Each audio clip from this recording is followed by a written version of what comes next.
In today's video, I'm going to be showing you the effective techniques you use to run tests on CI/CD pipelines and how to automate them between the web service and the client.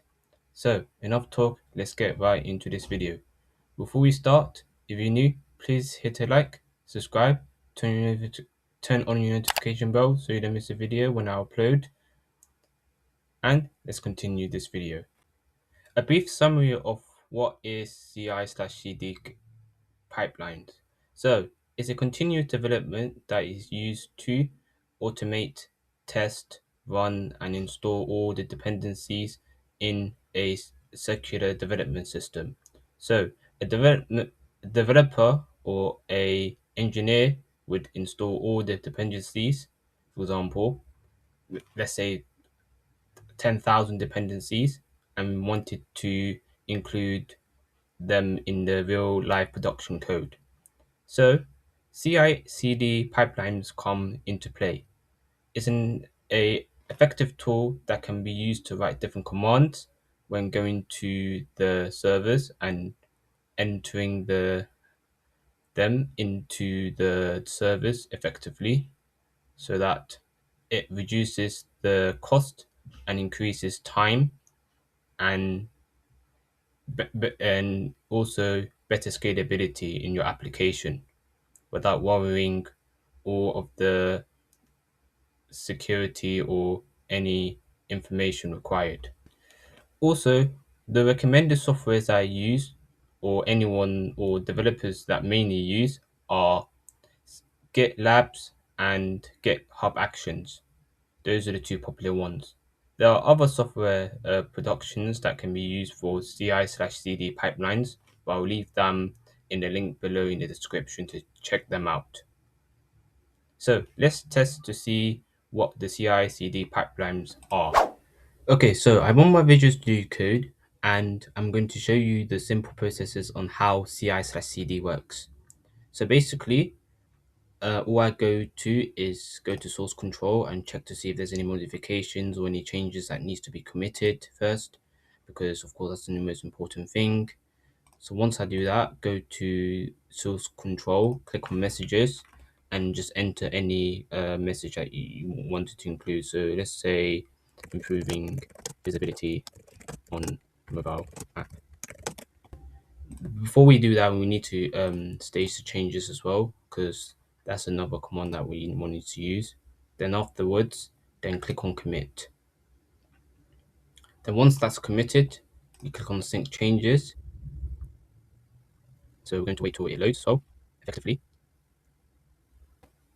yeah, there we go. And that's another way of how you can push out the servers. Okay, so another way is actually going to the GitHub development to the dashboard. So click on any repository that you need to create. And the most important thing is that for CID/CD pipelines, most developers always need to create a branch for it. So a branch is really key. So this is my, my demonstration purposes. So if I click on issues, click on new issue, and let's say, for example, an issue that I can think of is incorrect dependencies.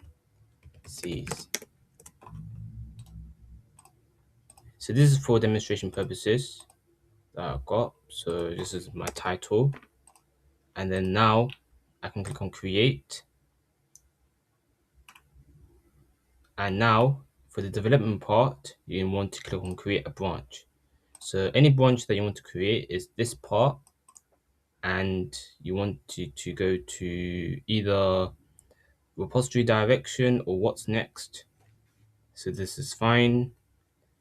Check out locally or open branch with GitHub desktop. So you can do either way, but this is fine.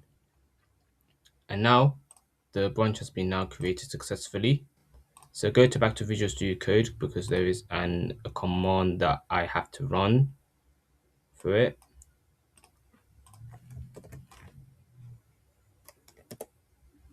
Yep, and now the branch has been successfully changed. Went from main to incorrect dependencies. Okay, cool. So now the main part is that you want to go to the one of the branches, click this branch here, and all you wanted to go to is, before you click this, just check to see if there's any status, any reasons that need to be, of course, patched. Everything looks good, but I'm going to show you a simple way of how you can create a simple branch and go from there. So now I am in the branch with the workout app that I've created. So then I can go to apps, and the folders I've created are either API or mobile.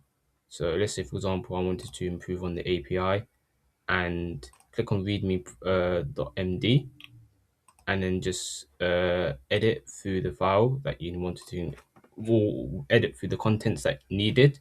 So let's say you don't have to overthink a description, just say dependencies modification. There we go.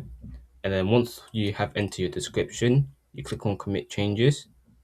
And then it says a Copilot thinking, add dependency modification note to readme. You don't really need to include an extended description if necessary. And then now it says here commit directly to the 43 branches, or you can create a new branch for this commit and start a pull request. So if you want to create a pull request, you can click on create new branch for this commit and start a pull request, or commit directly to the 43 incorrect this branch name to the branch itself. So then click on commit. So then hopefully, if we can go to pull requests and go click on actions, you can see all the action has been displayed. But if we want to go back to it, go all the way back, we can edit the code real quick since there's no actions being run. So we can just enter any description, click commit change, then it's going to update the readme page right now. So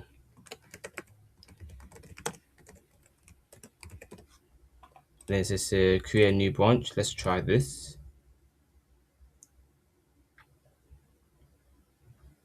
This is going to be like a test real quick. And now click on create pull request, and it able to, and then right now it's going to merge. So you can see here, this part right here is going through the process of checking to see if there's any dependencies or all the application required for the API stuff. This is, of course, an example that I have modified. So once that's everything done, hopefully it's going to check right now. Give it some time.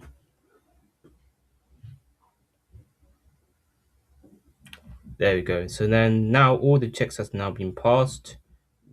You can go to click on actions, then find your dependencies. Right now it's in the action workflow. And then you can click here, click on to this, and all of the configuration has now been ticked off, and everything is all configured and ready to proceed.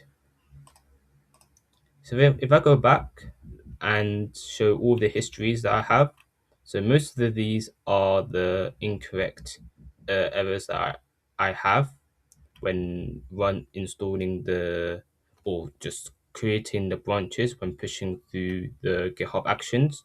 So if you click this, it will show you this error. Let's say, for example, if one of your dependencies or your configurations aren't deployed, you click this and just analyze through what the error is. So let's say, for example, package one does not provide any executables. So then you can also go to this chat blog right there to explain the error for you if you're unsure of. Since nowadays they added this Copilot, so it's a new edition where it analyzes through the errors for you and gives you, the hints or the solutions or the direction that you need to, of course, resolve the error. So then you in that process of thinking, that dependency is not working, or I forgot to include this command. I can go to Visual Studio Code and find where the specific errors are. And here I have created these two files, so and two folders, which is GitHub/workflows. These two also are important, but right now if I go to API.yml, this is the one that I have include all the configurations and the dependencies I have, and same for the mobile.yml.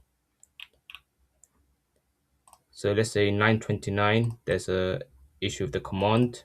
I can just modify and check and rerun the code again in this process. So then if I go back,